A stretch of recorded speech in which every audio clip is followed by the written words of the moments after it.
السلام عليكم ورحمة الله تعالى وبركاته. مرحبا بكم في فيديو جديد على قناتي شهوة سامية. إن شاء الله يا ربي اليوم غنشارك معكم واحد التحلية سهلة التحضير ما فيهاش مكونات كثيرة، ولكن الصراحة كتستاهل تجرب. ما تنسوش كومونتير وبارطاجيو مع الأصدقاء باش كتزيدوا تشجعوني وتحفزوني نزيد نعطي ما أكثر، وفعلوا الجرس باش دائما يوصلكم الجديد. بسم الله، ندوزو أول حاجة عن طريقة التحضير مع المقادير. هنا عندي البسكوي، خديت داك البسكوي ديال درهم، 4 ديال العلاب ديال درهم. غناخدو البسكوي وغنهرسوه غير بيدانا. من الاحسن يكون البسكوي ديال الشوكولا، كيعطي صراحه واحد المذاق واعر. غنهرسو غير بيدي هيدا، ما نعملو لا هشوار لا ماكينه، حنا بغينا يبقاو فيه الطريفات. غنفردو كامل على هذا الشكل حتى كيولي لي على هذا الشكل هذا صافي. وغناخد الزليفات ديالي وغنعمرهم. بالنسبه للكميه اللي غنستعمل معكم، خرجت لي 6 ديال هاد الزليفات. كلكم تعملوا اي زليفات عندكم كويسات، لكم حريه الاختيار.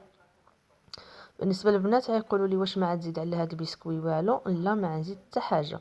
البسكوي بوحديتو، ما غنزيد عليه لا زبده لا ياغورت لا كريمه لا حتى حاجه، البسكوي بوحدو فقط. دابا ندوزو نوجدو الكريمه الاولانيه ولا الطبقه الثانيه. الطبقه الثانيه عندي فيها نص لتر ديال الحليب، 2 مغارف كبار ديال سنيده، سكر سنيده. السكر هنا على حسب الذوق، ولكن انا كنفضل 2 معالق فقط باش كتجي الحلاوه هي هذيك. الحاجه ملي كتجي حلوه بزاف ما كيبقاش فيها المذاق مزيون. هنا عندي 2 مغارف كبارين ديال النشا عامرين. غنزيد عليهم واحد الساشيه ديال الفاني، سكر الفاني. اللي عنده فاني غابره يعمل نص ملعقه صغيره. صافي، غنحرك دابا الخليط ديالي مزيان بالفوي هكذا حتى كنحس بداك النشا داب مع السكر والحليب. عاد نضيفو على البوطه. دابا ملي ذوبته نضيفو على البوطه، غنبقى مع التحراك كنحرك مزيان، ما نوقفش يدي حتى اذا وقفتوا يداكم الخليط غادي يلصق في القاع ديال الكاسرون. بقاو تحركوا مزيان والخليط كيبقى يعقد شويه بشويه والنار تكون متوسطه. صافي، ملي كيعقد كنبقاو نستمروا غير بالملعقه الخشبيه، كنحيدو الفوي غير بالملعقه خشبيه. كنبقاو حتى كيبقى يعمل هذيك الفقاعات في الجناب بحال هذا الشكل هذا. الفقاعات كنعرفوا بلي انه راه وجد. صافي، وغنضيفوه دابا عليه واحد الياغورت. هذا الياغورت الصغير ديال درهم ديال الكراميل، صراحه كيعطي واحد المذاق واعر بزاف. هنا غنضيفو داك العلبه ديال الياغورت كامله ونخلطو بالملعقه الخشبيه حتى كينسجم داك الياغورت مع الحليب. دابا غناخذ الزليفات ديالي اللي فيهم البسكوي وغنعمل واحد المعلقه ونكب على المعلقه. ما تكبوش مباشره في البسكوي، اذا كبيتو مباشره في البسكوي عيتخلط داكشي مع بعضو، ما غيبقاش طبقات، غيولي داك البسكوي منسجم مع الكريمه. هنا دائما استعنوا بواحد الملعقه خشبيه ولا ملعقه عاديه، كبوا عليها الكريمه. كنستمروا حتى كنساليو الكميه اللي عندنا كامله. هنا نصف لتر ديال الحليب عطاني هاد 6 ديال الزليفات. دابا من بعد ما ساليت الكميه كامله اللي عندي، غناخذهم غنعملهم في الثلاجه ونخليهم تقريبا واحد ربع ساعه. ما لابد ما يشبروا راسهم. عاد نوجدوا الطبقه الثانيه الثالثه، عفوا الطبقه الثالثه. الطبقه الاولى البسكويت، الطبقه الثانيه هذه دابا هذه الطبقه الثالثه. عندي فيها كاس ديال الحليب ديال العنبه، حليب عادي من الثلاجه، معلقه ديال النشا، معلقه ديال السكر، معلقه كبيره، معلقه النشا، معلقه السكر، ساشيه ديال الفاني، واحد الساشيه ديال الكاكاو المر. واللي ما عندوش هاد الساشيات هادو يعمل ملعقه كبيره ديال الكاكاو المر. من الاحسن ما يكونش داك الكحل، يكون هذاك يعني البني اللي كيكون معاه الحليب، هذا كيكون لذيذ. اما داك الكحل ما كيجيش في التحليه ولا الحلويات مزيون.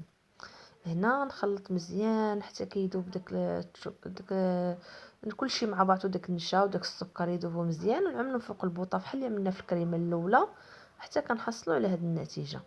يعني نخلطوه مزيان في البارد، عاد نعملوه على البوطه مع التحراك. ملي يتقل نحيدوه. هنا غنزيد عليه واحد الياغورت ديال الشوكولا من بعد ما حيدناه من على النار. غنضيفوا عليه واحد الياغورت ديال الشوكولا وغنسجمو مزيان. واحد الكريمه كتجي خطيره، خطيره هاد الكريمه كتجي. دابا نجبدوا الكويسات ديالنا ولا الزليفات من الثلاجه وغنعملوا عليهم الطبقه الثالثه ديال الكريمه ديال الشوكولا. غنكبوها كامله. كتجي تقريبا مقياس واحد 6 زليفات غيخرجوا بالحساب. هنا نحاولوا ندوهم بالمعلقه، نجيب واحد المعلقه ونقدوا لهم الوجه ديالهم. هيدا واحد المعلقه صغيره ونقدوا لهم الوجه ديالهم كامل. هنا ثلاث يعني المراحل. دابا هنا كيبقى التزيين اختياري، كل وحده نتزوق باش ما بغات. تقدر تعمل فوق منها اي بسكوي صافي وتخليوه في الثلاجه حتى يبرد. دير فوق الكركاع، دير فوق اللوز، دير فوق اي حاجه. انا هنا خديت واحد الياغورت ديال الكراميل وضفته على الوجه حيت كيعطيه واحد المذاق اخر، كيزيد يعزز داك النكهه ديال الكراميل في التحليه. غنعمل معاه بحال الرخامه، نزوقو بحال على شكل الرخامه. ثم التزيين لكم حريه الاختيار، زينوا كما بغيتو، بدعوا كيف ما بغيتو في الحاجه ديالكم. من بعد المهم ملي تزينوها دخلوها للثلاجه وخليوها تبرد مزيان تماما، واحد نص ساعه تقريبا، يعني نص ساعه حتى غير كتوجد، اولا ثلث ساعه وكتكون واجده. من بعد هنا غناخذ واحد الكوردون وغنبقى نعمل به الخطوط على هذا الشكل باش كنحصلوا على واحد التزيين على شكل رخامه على هذا الشكل هذا. لكم حريه الاختيار، بلكم التزيين تعملوا غير بسكوي من الفوق ولا شوكولا ولا كركاع ولا اي حاجه متوفره عندكم عملوها. غنبقى مستمره حتى كنسالي الكميه ديال التحليه ديالي كامله ونعملها في الثلاجه كما قلت لكم تبرد تماما. ديك الساعه نولي نقدمها معكم ان شاء الله يا ربي. من بعد ما ساليت الكميه ديالي كامله على هذا الشكل غنعملهم في الثلاجه حتى نبغيهم ان شاء الله يا ربي ويبردوا مزيان ونجبدهم. من بعد ما بردت التحليه ديالي كنقدمها. كتزين الصراحه المائده والمذاق ديالها روعه ان شاء الله. غتبقى دائما تصيبوها وتشكروني عليها. كيجي واحد القوام فيها كريمي بزاف.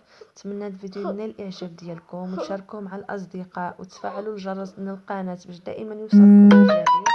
انا غنبقى مع التحليه ديالي. الى الملتقى ان شاء الله.